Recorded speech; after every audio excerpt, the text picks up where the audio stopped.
Yomavaya Dakshinamurtaye Namaha. Om Shanti Shanti Shanti. Shri Gurubhyo Namaha Harihi Om Tat Sat. So we have completed the verse, the sutra number 26, and we'll go to the sutra number 27. But there was a bit of the commentary, Sarira Brittir Vratam. So the person who is Sivatulya Jayate, the sadhaka who is there in that pinnacle of his sadhana, at that level, his so far his physical body is there, he's comparable to Shiva. But once this biological framework which he uses for his meditation falls, and there was this discussion that he's being alive in this physical frame in itself is his prayer. There is no special prayer, there is no special sadhana which is prescribed for them. There is nothing. Now, in Vedanta, also there are similar statements, made about the Jivan Muktas, or the ones who are living and yet they're liberated, even they're in their physical body. And they're very glorified in different verses. It's mentioned they don't have to do anything, a liberated person, when he doesn't have to give anything to anybody, he doesn't have to think about social work or anything. His sheer presence fills everyone with a sense of peace. It is said that when a Jivan Mukta person or liberated person walks through, even in a jungle, the animals, the birds in that jungle feel great amount of peace.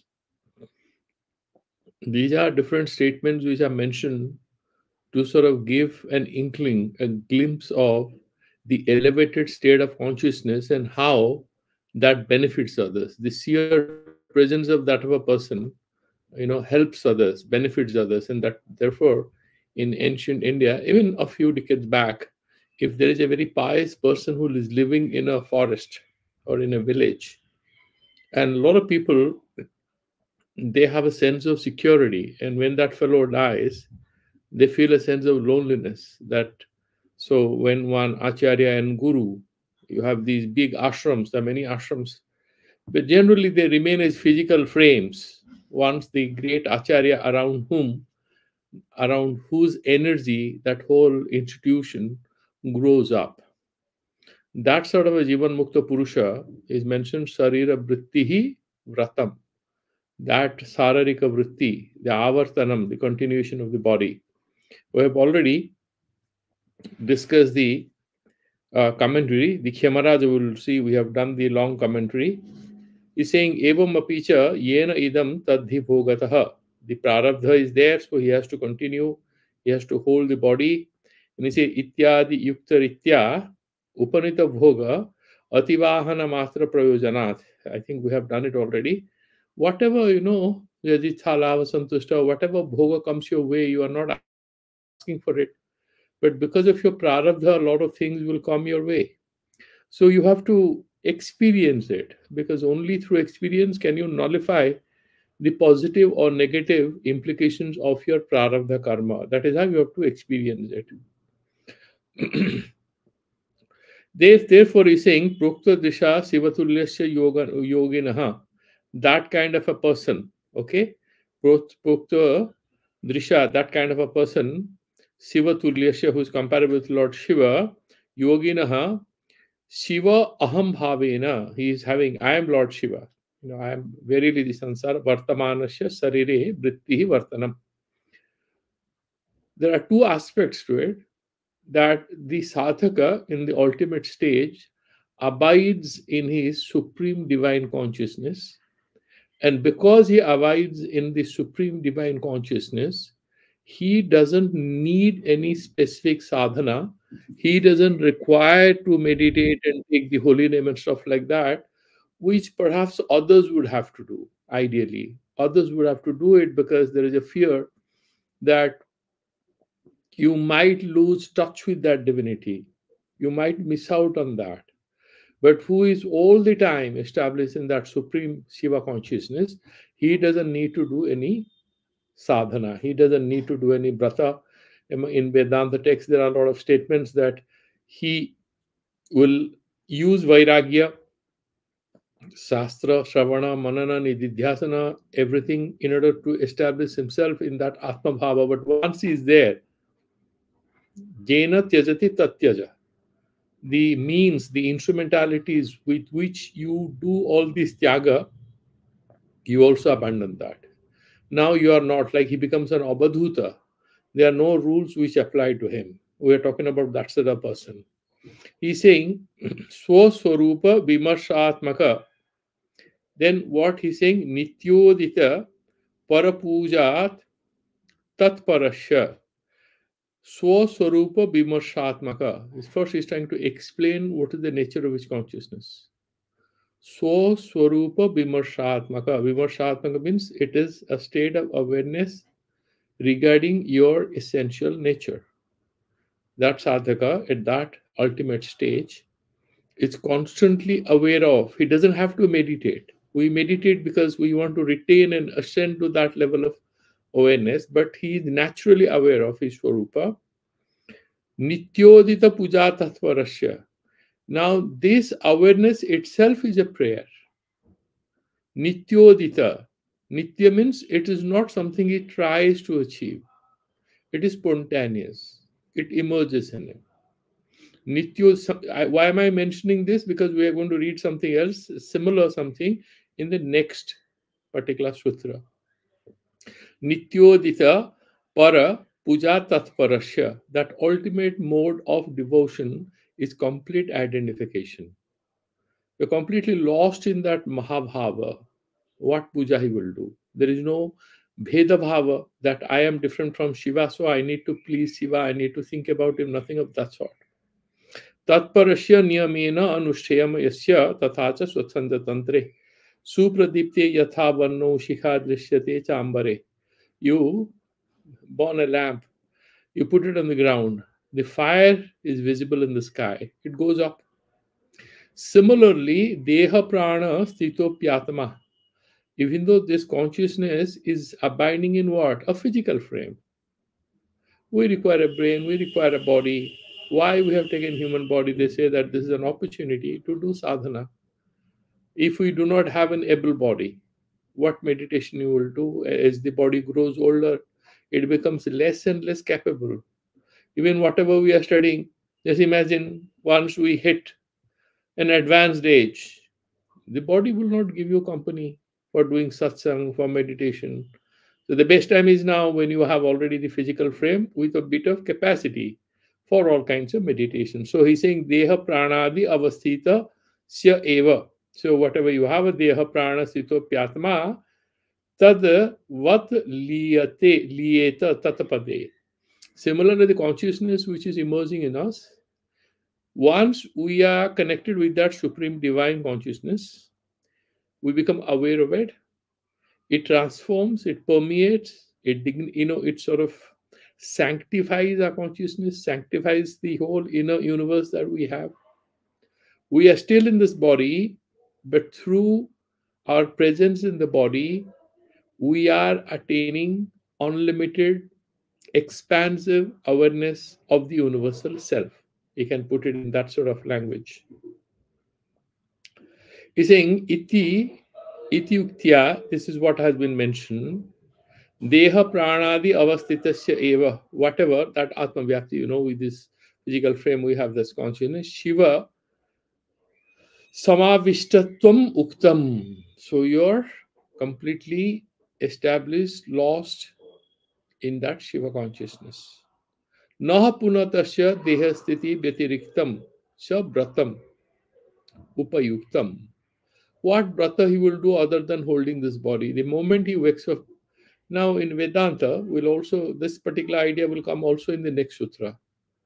Here said there is no separate brata from his body. Keep this in mind because next sutra is about japa. What kind of japa he'll do, what kind of mantra japa he's going to do. That is our next topic. That's why I'm reading this. If you put this as the larger set, the context in which we are talking about this person, if his whole sadhana is nothing other than abiding in his own consciousness, in his body, being in the body itself is the greatest sadhana he's doing and greatest benefit he's doing for others. When Thakur was alive, all many great intellectuals, many well-established people were just visiting to meet him. That very presence in that physical frame was a grace, was a kind of benediction for all these people who are sitting and talking to him. When a Mahatma is alive, I have seen recently, you do not know much about him. So there was a person who didn't talk to anyone and he was kind of crazy or mad. In Arunachaleshwara, in Tiruvannamalai, I have seen him. And he used to consume some tobacco and he'll be lying on the floor and people had put a fan. He didn't talk to anyone. A lot of people believe that he had a lot of occult powers. He wouldn't consume anything. He may eat one roti or anything. Absolutely paid no attention to anyone. All the time he is in God consciousness. And you could dismiss him as a crazy guy or a mad guy, but then he should be breaking houses and cars or nothing of that sort. He would be sitting near a Shiva temple day in, day out, and he had become so famous. I've seen a lot of foreigners. There'd be at least half a dozen or 1 dozen foreigners who would be coming and sitting early morning just to watch him. And what were they getting watching him? I've seen them talking, very curiously watching him. And when he will go away from the temple, they'll go have their breakfast and they'll disperse and they'll again come in the evening to sit and watch him. And I have to think, for what are they coming? Are they doing any research on his crazy state of mind? No. That is the darshan they are doing. You cannot see divine consciousness. What is divine consciousness? What is awareness of Supreme Divine? Can we see this? No. We will see it in a certain envelope. That envelope is the human envelope of a body of a particular person. And because it's a physical envelope, you would see some physical characteristics of that particular structure, the biological structure. That fellow will go to the toilet, he will take a bath, he may not talk well, he may look like a completely lost person, he may be thin, he may be fat. These aspects are about that biological envelope in which that consciousness is finding a place to park itself for some time. It's like a parking slot for that universal consciousness. You cannot see the consciousness directly, so you see the consciousness or observe it, or at least you can't even see it. You guess what it may be like by looking at the external manifestation of the movements, the behavior of that fellow. Isn't it? Now he's saying in that stage, who is very much like Paramashiva, his very existence is the greatest austerity that he's practicing, greatest sadhana he's doing. Deha sthita Dehastitavhir mudravhir ya sada mudrito buddha. So this is Trikasara. We had already discussed that yesterday. So you have this physical frame. Okay. There are a few instruments which the Tantrikas use. We will not get into the details. But there are certain, like some insignias they will wear, or they'll wear some clothes and they'll have a stake and they have a kamandal, or maybe somebody carrying a skull, or all kinds of things. So they will now Satumudradhara Proktaha Se Savei Astidharakaha. Now he's making a clear distinction between a person who externally dresses up and arranges himself as a tantric or as a sadhak. Right? So he's having the lingas, the insignias around his body. It's like there are two categories of students. So everybody's mom dresses up the school-going child in a very nice, loving way. In the examination hall, however, there could be one guy who is absolutely not well dressed and he comes and sits in the back benches and goes into the examination hall, and the teachers are waiting for him, even though he looks like a crazy guy, not well dressed. Why? He is the one who excels in mathematics. and he's very dear to the teachers. So he's saying that that guy, there are two categories of people who know the mudras, different kinds of postures that he is doing in order to do meditation. The one who abides in that supreme consciousness knows what is mudra. Mudra here is not an external posture. It's a state of your subjectivity where it's firmly established in the supreme divine. That is going to what that is what is going to make you mudradhara. You are the right person, you have the right attitude.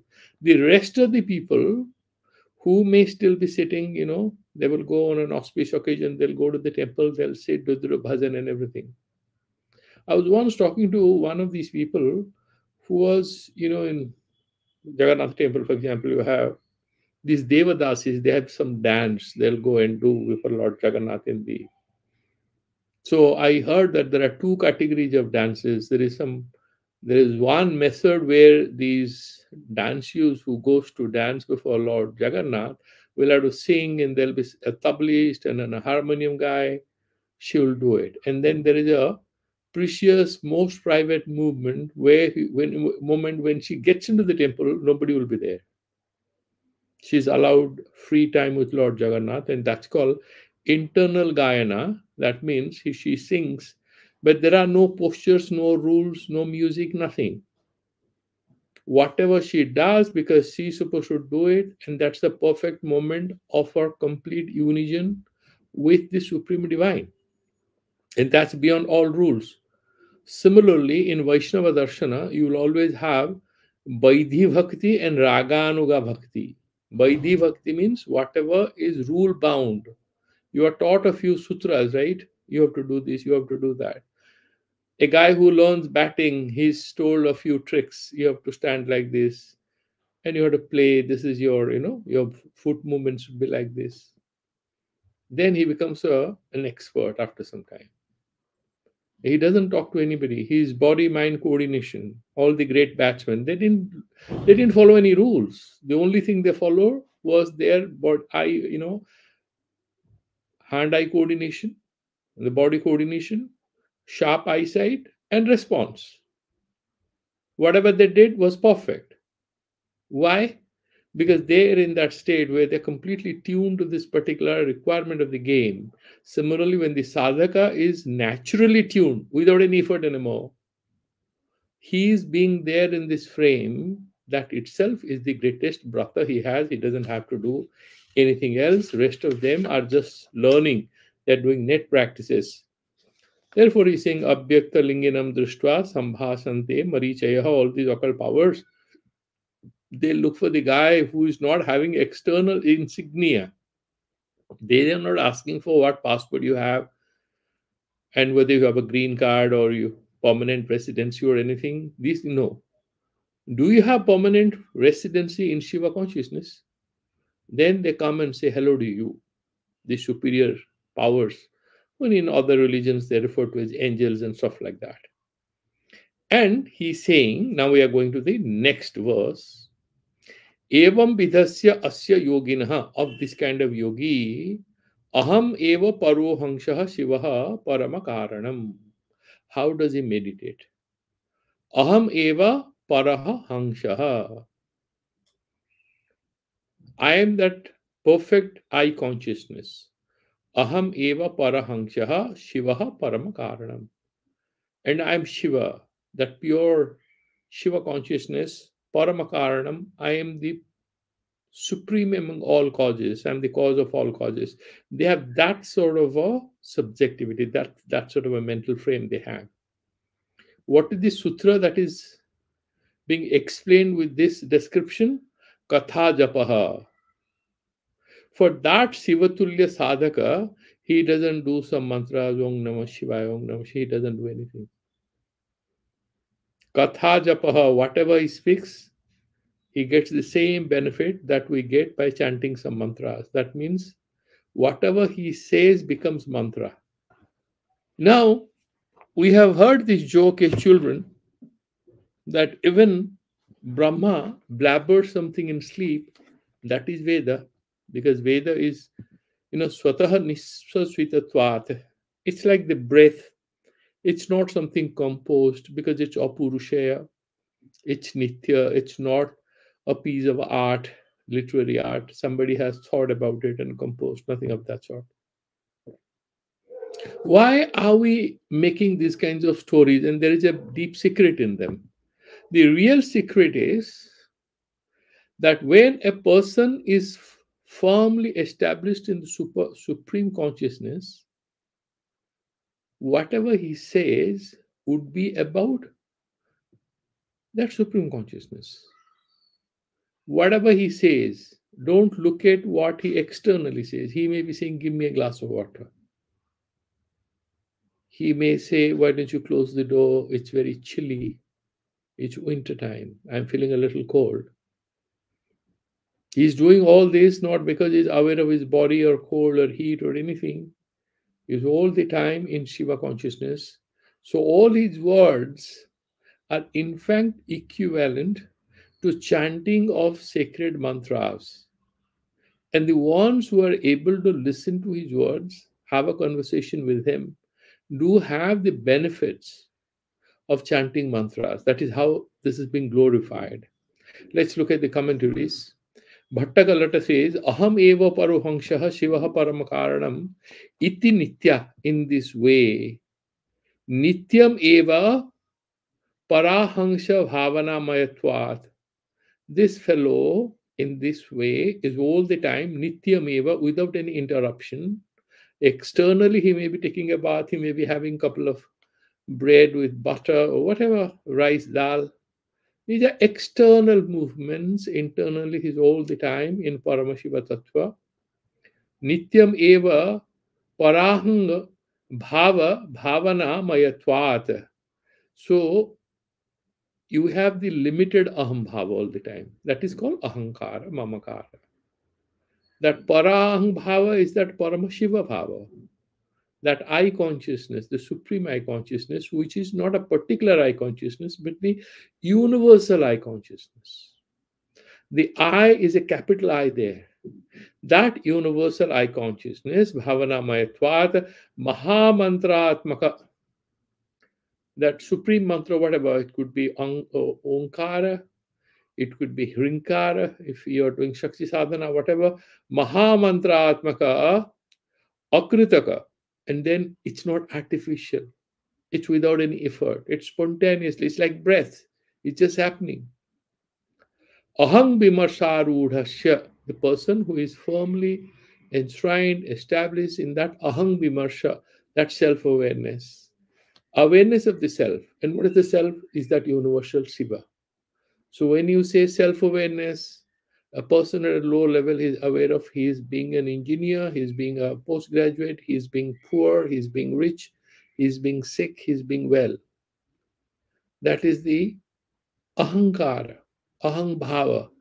Ahang bimarshatmaka, when we are referring, we are talking about when the person is aware of the essential nature of him or her, which is actually that universal Shiva consciousness. Ahang bimarsharudhasya, arudhasya, is invested there, enshrined there, he's elevated, he's established there firmly. Yat yat alapadi, whatever he may be talking, he may wave at you, smile, whatever he does, he japa. Alapadi tat tat asya swatma devata bimarsha anavarata avartanatma japo jayate. Swatma devata, that Paramashiva Tattva is all the time thinking about him. And because he's thinking, whatever external he may be saying, internally everything is like Eta Sivarpanam. Everything he says is essentially a prayer to Lord Shiva. He's established there, and therefore that is japa. Beautiful. You can say that this is a kind of way in which the Granthakara is extolling. He is describing the life of a liberated soul in very exalted language, and you know the purpose. The Granthakaras write in this way in order to motivate us to raise our consciousness to that level. because that is that sahaja state. You know the story that Nigananda, when in the last phase of his life, he was living in Puri.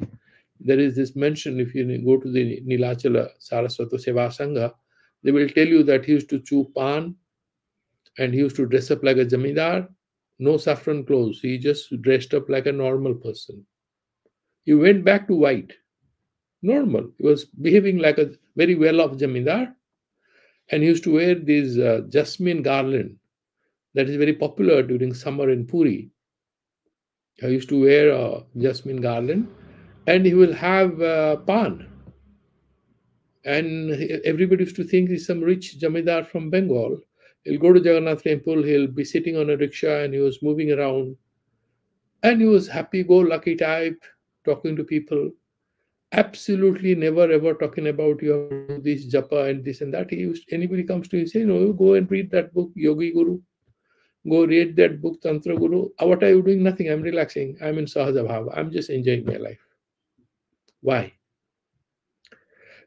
Because he has crossed that particular threshold where any sadhana is required, where there is any kind of duality. Where there is any duality, there is hankering and there is sadhana and all that. Once a person is firmly there, then whatever he does, this game, this lila, this krida, is a prayer to the Lord, because he is constantly aware of him. And absolutely there is no duality. So these kinds of narrations, even when we listen to them carefully, elevate our consciousness. And we fantasize what it means to be there. And in this process, we sort of feel a bit of distaste for a lot of things which we do every day in the name of life. Tera mera, all that. That limited consciousness that we indulge in from morning to night, when we think about these great souls or the highest level of self-awareness, which is firmly established in the supreme universal divine consciousness, we develop a distaste, because these are inferior levels of engagements that we indulge in, and therefore we also feel, why can't I find a little time? And in order to turn our attention to that particular sadhana, in the Siva Sutra, he's saying katha japaha. So you have to do a lot of japas now, but ultimately no japas are required if you can reach there. Okay, so let's look at the last commentary that we always did of Srimad Acharya Krishnananda Sagara. His commentary, because he sort of sums up all commentaries, so we would be going there. Idrisasya yoginaha swa alapadikam japakaryam bhavatiti nirdishati. This kind of a person who is established in that highest level, whatever he talks, his conversation itself is comparable with the japa, chanting. Katha japaha. Paripurna ahanta bhavanaya. Paripurna ahanta. Remember, what ahanta we have? Aparipurna. So we have what? Apurna manyata and swatyantirahani. That defines our state of being. Apurna manyata, a sense of incompleteness. Swatyantirahani, that I am not sovereign, I am dependent, I am vulnerable. That is what describes, narrates, captures the story of our lives. This fellow is paripurna ahanta bhavanaya. That means Shiva bhavanaya. Bhavitasya yoginaha. That particular sadhaka like this. Yat kinchit swa alapadi laukika vyavahriti anusari. Depending on whatever is required for the interaction. Somebody says, show me your iCard. The sadhaka is going to Kumbh Mela or wants to go to, let's say he wants to go to Dakshineshwar from Puri. He boards a train, so he has somebody gives him, Swamiji or Guruji, this is your ticket. He doesn't say anything, he carries the ticket and he has forgotten about it. He's sitting in a chair. The train ticket collector, examiner comes and says, where is your ticket? Where are you going? He doesn't know how to respond. And finally, with some difficulty, like there is a story about this Ramdas, Papaji, and they have a Ananda ashram in Kerala. Once he was going in a train, he didn't have a ticket. He was sitting at a particular place. A very pious looking person, gracious. The train ticket examiner comes to him and he says, okay, show me your ticket. He says, Ram, Ram. He said, what?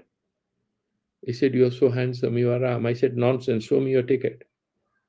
He probed him a little, pushed him a little, but he actually genuinely found that this fellow is lost somewhere. He didn't trouble him. He wanted to understand him. And he realized that this fellow is in a crazy state of God intoxication. He, in fact, arranged for his food and stuff like that and put him in a good chair. Bhagwan says in Bhagavad Gita that once you are lost in me, you are not lost, you are found. If you are lost in the world, you are found by me, which means I'm going to protect you. When you are found by other people, I don't even look at you. You have your wife, your children, your husband, your brother, your company, your insurance company. I don't have time to waste on you. But when you are lost because you're looking for me, I start looking for you. Then I have to protect you. That's my business. Therefore, he's saying, Bhavitasya yoginaha yat kinchana swa alapadi laukika brevahiti anusari. As for the requirements, daily engagements, tadeva asyo japo bhavati. That becomes his japa. Tatha cha uktam swachhanda tantre. Swachhanda Tantra, what we mentioned in the fourth section 399. Aham eva paruhangshaha shivaha paramakaranam. Ata eva swaswabhave. In his own essential nature he abides. Swaswabhave pauna punyena ya bhavana vimarshana. What kind of meditation he's doing? He's just being aware of his essential nature. And that thing is saying, bhashyate sa eva japaha. Bhabyate, sorry. Vimarshana bhabyate saiva japaha. So that state of being in your essential nature, which is no different from the supreme divine consciousness, that is japa. Swayang nada. Now there comes some interesting secret aspect of it. Pay a little attention. Swayang nada mantratma akrutaka aham vimarshatma japyo japaniyaha swatma devaha. Now, you know what it is? When we actually japa any mantra, we are a little scared. Are we making any mistake? Are we properly, uh, you know, are we properly sort of chanting it? Are the mantras being, what do you call it, pronounced properly? Otherwise, there's going to be a lot of problem. So with this kind of anxieties, we have a luggage, baggage in a bag that we should not make any error. This is how it is chanted, blah, blah, blah. You have to take a bath, sit on a particular chair in this direction, start the japa, do a puja. There is a whole grammar of doing chanting, purasharan and stuff like that. However, he's saying when you are in the divine consciousness, through the very process of your breathing, there is a certain inner resonance which is created. That Shiva consciousness resonates in you, and that is referred to as that nada. Swayang nado mantratma, that is the swarupa of the mantra. No more varnatmaka mantra. We know that all mantras are made of varnas and varnas are made of varnamatrikas, and these varnamatrikas are sakyatmika, and these saktis are shivatmika. That is how we do a reverse journey to meet the Paramashiva through our chanting, but not this guy. He has completed the journey. So that he is saying, Nado mantratma, that is the swarupa of the mantra, that nada, akritaka aham vimarshatma. And what is the nature of that mantra? Not with varnas and stuff like that. It is self-awareness. That is the swarupa of that mantra. And it's not artificial at all. Nothing is tried there. It happens naturally. Japyo japaniyaha. And then he's saying that is what should be targeted by all, and especially by that Siva Tulya Yogi, because he's already there. Yaduktam, which has been said, Nasya Ucharita Kasyade Pratihanta na vidyate. For this kind of a guy, there is nobody to make any effort to do any chanting. Nor is there someone who can do any pratihanta, somebody to disturb him. There is nobody to make any effort to do japa. There is nobody to make any disturbance to stop him. He's naturally there. Generally, when we do any japa, you must have also seen, when you start doing any purushan in japa, you may, in fact, in the first early days, first week itself, if you're doing a longer period of japa, you will come across a lot of obstacles. You might develop backache, you might develop some pain in your joints, you might get fever. All these are, they say that these are kind of testing grounds that you have to sort of endure to go to that, or you get that siddhi or whatever. So, a lot of obstacles one has to endure, but nothing for this guy, because he has crossed that threshold. He's no more anywhere affected by any duality. So he's spontaneously on his own, spiritually already there. He's saying, Nasya ucharita kashyate pratihanta navidyate swayam ucharate devi. This ucharana or mantra, whatever happens, it happens through his breath. Normally it happens. Praninam urasi stitaha.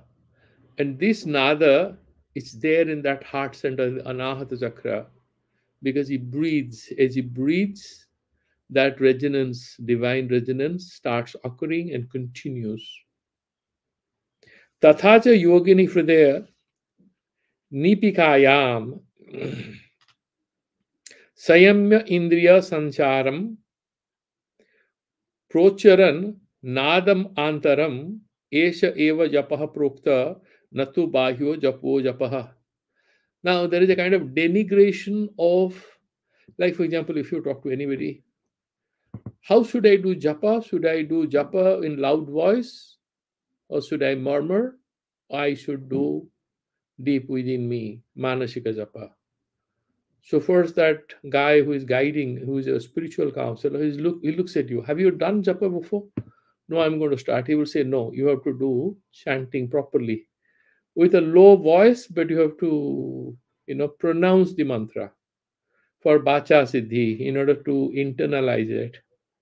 And after a few months, you go, are you properly doing it? You say that, no, I'm just murmuring. That's good. You are still doing the japa every day? How many malas? 2, 3, 4? Yeah, so you're slowly doing it. And then after some time, there's a very minor, very subtle movement of your tongue and lips without any sound being visible or audible to anywhere. It happens inside. And then finally, it's all in the brain. Your lips, nothing, it's all closed. You're sitting quietly. But in the beginning, if you do it, you will get distracted because the internal software has not been properly tuned, and therefore you have to do the external activities. But once the subjectivity aspect, your inner, the antakarana is purified, is been tuned, then the bahya japa, the adambara, the ayojana, all these requirements become less important. You must sit in a padmasana, and doing that you talk to all the great acharyas and all. They're sitting on the chair, whatever they're doing there, they're doing the japa, it happens. They don't pay any attention. They don't want any phala. If you want some phala, if it is sakama japa, then you have to go by the rule book. But you don't want anything. You're just chanting God's name. Why are you chanting? I love God. So in that state, he doesn't require this paraphernalia of having this mala made of this particular wood. If it's bagala, it should be made of turmeric, or it's a tulsi mala, it's a spatika mala, crystal, or maybe it's a rudraksha mala. There are different rules. A lot of people give you, if you do this mala, then you will get quick results, you'll become a millionaire, and the people jumping around doing it. Not an issue. This fellow doesn't require all this. He's saying the bahya japa is for the lower grade students, right? For example, in the beginning, when we started doing mathematics as children, we were making use of some external objects even for additions and subtractions. So, you count like this. Then later on, you're just doing it in the mind. As you become sharper and sharper and you become more focused, then external manifestation of whatever you're trying to do becomes less and less visible. Same here. Now, this is the highest level of the japa where absolutely there is no effort. It is a spontaneous, non artificial, self generating, repetitive. Pratyekatanata is constantly abiding in that particular supreme Shiva consciousness.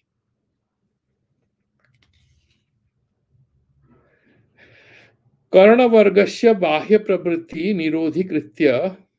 So, Karana Varga, all these your Karmendriyas and your Gyanendriyas, your Pancha Pranas, you try to discipline them. Bahya prabriti nirodhi kritya, when you control them, Antra anahata nada bhavana eva japaha kathyate. So instead of paying too much of attention for this external paraphernalia, when you sit and in the anahata chakra, in the heart center, when you do that parashiva bhavana, that is real japa. Earlier also, we also had a discussion on what is Khechari Mudra, and it was clearly mentioned that those yogic techniques is not what gives you the benefit of real Khechari Mudra. Real Khechari Mudra is abundance in the Supreme Divine. Same way, he's saying what is japa. न तो विकल्प रूप विविध वर्णानां संघटन रूप मंत्राणां बाह्य उच्चारणं वस्तुतः जपो भवति. He's a powerful statement he's making. Japa, we know mantra ucharanam, repetition. He's saying that is not japa. That is japa for the naive novices, the beginners. They will do this japa. But the ultimate student, the guy who is already there, he doesn't need any mantras. What mantras are you chanting? He'll laugh at you. He'll not say anything.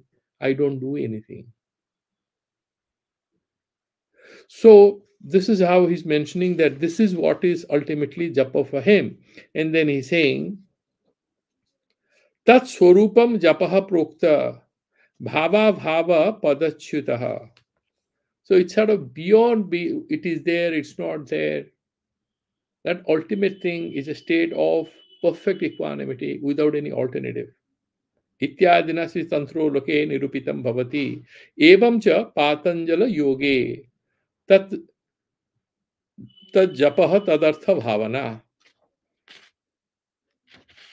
So we will go to the Patanjali thing. We will digress a little and you will look at this. But before that, I just quickly would go through the Siva Sutra Vimarshini and then we'll go there. More or less is a repetition of what we already did. And what he's saying, Tasya Deva Ati Devasya. And he's saying, Iti Swachanda Tantra Nirupita Nitya Nityam Eva Parang Aham Bhavana Mayatvad. Because he's all the time establishing that Shiva Tattva, therefore that is what is japa for him. Tasya Devati Devasya, Tasya Yoginaha, wo yogi ka. Devati Devasya. Who is Devati Deva? Is Lord Shiva, is highest among all gods. Parabodha Swarupinaha. What is the nature of that Shiva? Is Shiva a person carrying a trident and a drum, wearing some skin or stuff like that, who has a lot of all this, knotted hair and all? No, he's not Shiva. What is Shiva? Parabodha Swarupinaha. The subtlest, highest consciousness. That is what is that supreme divine awareness. That is what is consciousness. That is what is Shiva. Swarupinaha Bimarshaha Paramashakti. And then awareness of it. That is the highest energy. That is the highest power. Paramasakti Sarvagya Jnana Sarini. And she Sarvagya is all powerful and Jnana Shalini, full of wisdom. Okay? Is there. Iti Sri Kalikakrama Nirupita Nitya. This is what is text is Kalikakrama.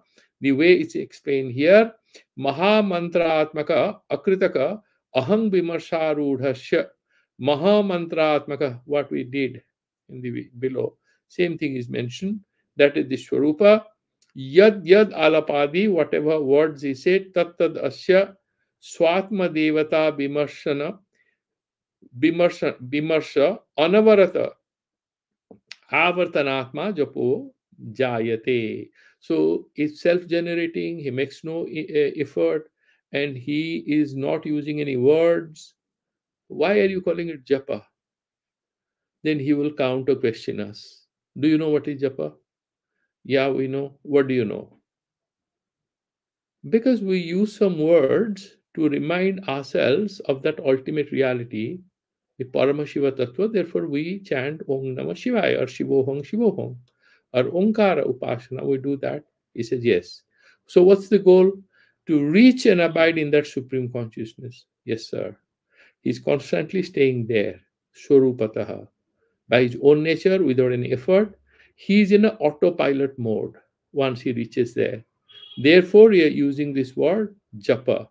Japa is essentially, there is a milder, as I mentioned, because he's Shiva Tulya, not Paramashiva as yet.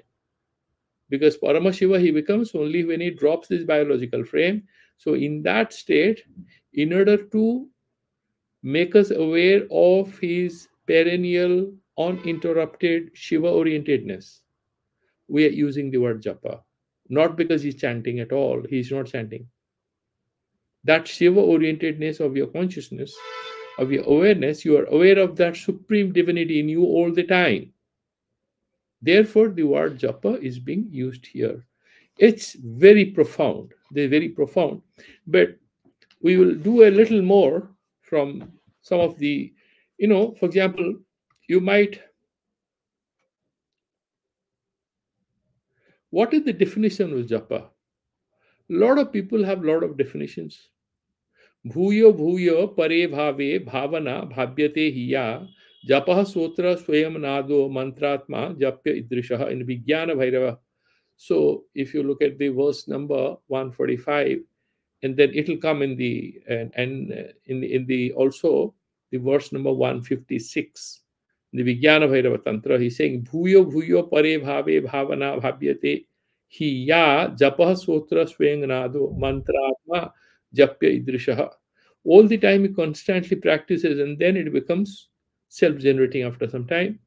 It's not any external oriented thing, it's constantly being aware of himself, and that is mantratma. That kind of a thing is what is essentially called real japa.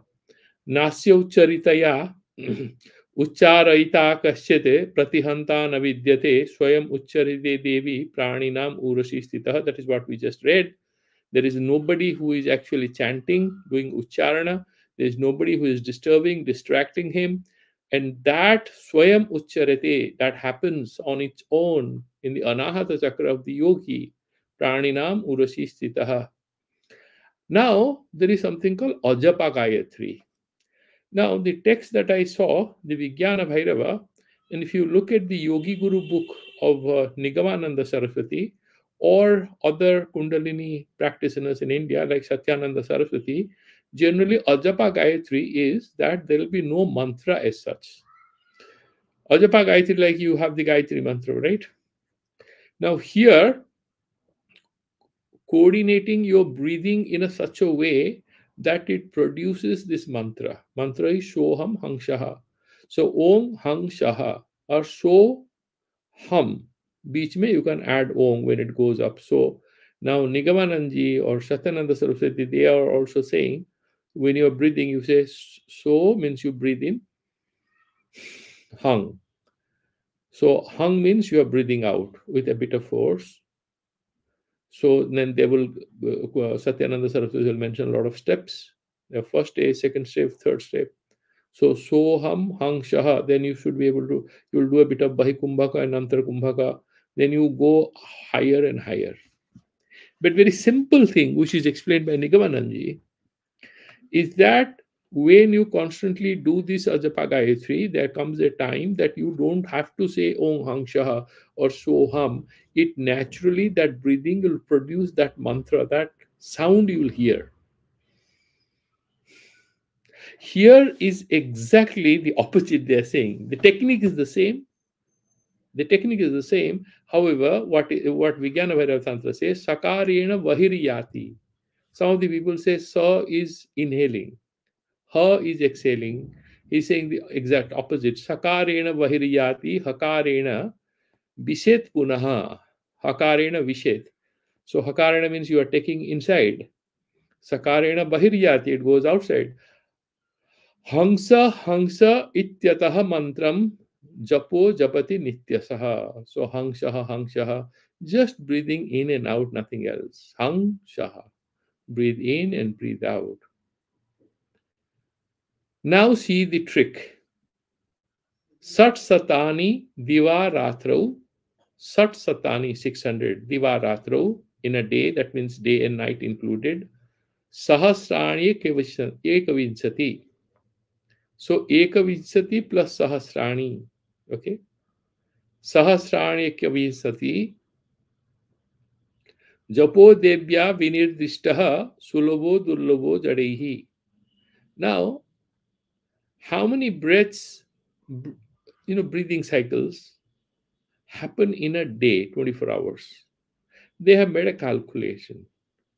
Generally, as per the yogic science, they have done some observations.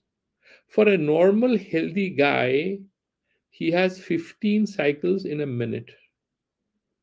15 cycles in a minute into 60 into 12 into 2. And that would actually come to 21,000, okay, 21,600 in a particular day. Because you calculate how many seconds are there, 36 into 36 into 24 hours. So 1/4 of that. He's saying when you know that these many breathing cycles you complete in 24 hours is as many times you have chanted the mantra. What mantra you want?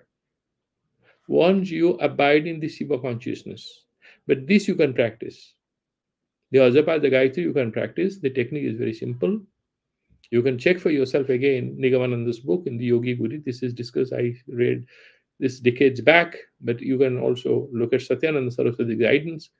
But here, Vijnana Bhairava says, Sa is the mantra when you are, but forget about all that. You can say Soham, and you can say inhale and exhale, and continue this process.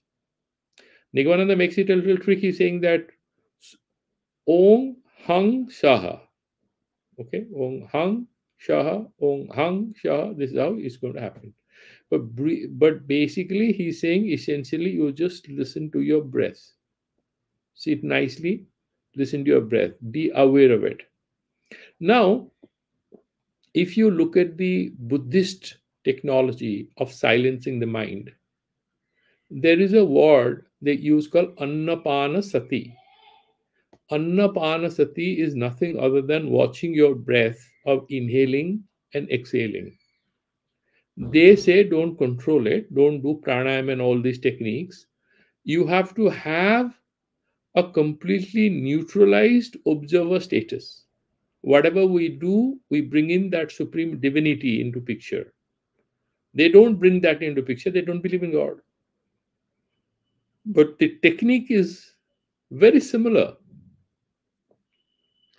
And they say, what do you think about God? Your mind is the devil, your mind is the God. You're creating all kinds of thoughts. You are actually trying to be God from morning to night with a very complicated mind. So therefore, he's saying, Sakarena vahiryati hakarena vishet punaha hangsa hangsaityatu mantram japo japati nityasaha sat satani diva ratro sahasrani kavinsati japo devya vinirtishtaha sullabho dallabho jadehi. Once you do this, you are liberated.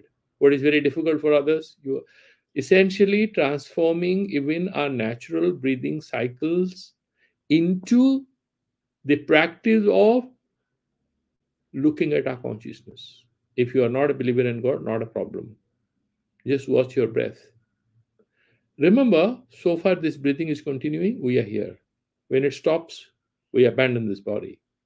In that sense, whatever they say about japa perfectly fits in. Because so far we are alive, we are anyway doing japa if we are aware. If we are unaware, we are wasting our life. That is what he's mentioning. Okay. So there are different kind of absolutely there are a lot of experts, but I want to just touch upon a few things. If we come back to our Yoga Sutras, what is japa there? So he's saying, what is that? Tasya vachakaha pranavaha There is a sutra in the Yoga Sutras, Ishvara Pranidhanadva Yoga Chittavritti Nirodha. How do you do it? Abhyasa Vairagyabhyam Tan Nirodha. Abhyas and Vairagya से मन का निरोध हो सकता है. You can silence your mind. Then there is a sutra he introduces, which is like a parallel entry of a bureaucrat. He says, Ishvara Pranidhanadva. Then he gives you a lot of advice. And then he says, yeah, but if you do serious bhakti or surrender to God with anugraha, you can also reach there. Ishvara Pranidhanadva. Who is that Ishvara? Then he gives a definition who is Ishvara. That there is no klesha, there is no raga, dvesha, klesha. He is beyond all that. And having mentioned that Ishvara, he has to say, okay, so how do I remember? How do I address him? He immediately says, Tasya vachakaha pranavaha. Onkar is the vachaka. What is the vachya? Ishvara. And then you do pranidhana, so you will do japa. Then he says, Tad japaha tadartha bhavanam. Tad japaha ishwarasya japaha. That tadartha. Tad artha bhavanam. What is the artha? Japa, you say onkara. Artha is Ishvara. Tadartha bhavanam. Meditate on that. And if you meditate, what do you get? He's saying tataha pratyak chetana adhigamaha. The pratyak chaitanya. And you realize it.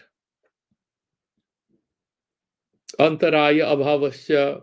All kinds of obstacles, they also become absent. So you'll be able to surmount whatever obstacles and difficulties that you face. Are there any problems? A lot of problems. What kind of problems you'll face in japa? These are very practical tips that Patanjali gives. One is what? Vyadhi sthyana sansaya pramadalasya abhirati vranti darshanalamba alabdha bhumikatva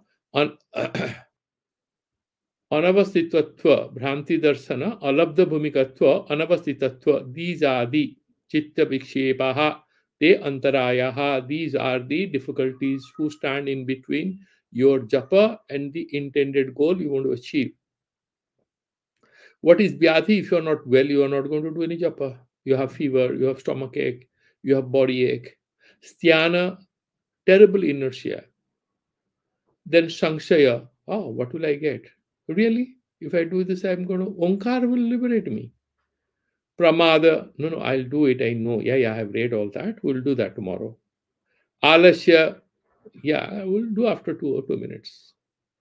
Feeling it's a little cold, Abhirati, you're not being able to control your mind, it's jumping around. Bhranti darsana, you're thinking otherwise. Alabdha bhumikatva. You're not being able to either, you don't have staying power. Maybe you go, then you are not. Anavasthitatva, something similar. Alabdha bhumikatva and anavasthitatva in order to stabilize. Then there are other bignas. Dukkha, agony, sadness, dormanasya, depression, negative thinking. Anga mejatva, the body trembles. A lot of they do asana siddhi, because if you sit in a particular asana, your anga mejatva, it keeps moving. Swasa, don't know how to control your breath, and praswasa. These are all kinds of small, big antarayas. But these are meant for the people who is doing this bahya vritti of the japa. But the person who is at that ultimate stage, he doesn't need anything. Now we'll go to the next sutra. We'll go to the details tomorrow. Sorry, on Thursday. He's saying, what can he give this fellow? He's saying, Danam Atma Jnanam. You know what he'll give you? He can give you only Atma Jnana. He'll not be able to give you house and car or money or this and that. But he can tell you about the Atma Jnana. Diyate iti danam. Whatever is given is danam. Atma Jnanam anena antavasibhyo diyate. So this fellow, by his japa, his life itself is a brata. Whatever he says is japa. And through katha japahas and what kind of words he uses, what kind of conversation he has about cricket, politics, no. About the Ishvara Tattva, Atma Jnana. And the details we'll do because we have just touched the timeline and we'll carry it forward. Very, very nice, very easy to understand, but very inspiring. and we'll take it forward. Any doubt, questions, or we can do the Santi mantras? Any questions? Okay, let's do the Santi mantras. Om Purnamadaha Purnamidam Purnat Purnamudachyate Purnasya Purnamadaya Purnameva Vasishyate. Om Shanti Shanti Shanti. Sri Gurubhyo Namaha Harihi Om Tat Sat. So have a good weekend.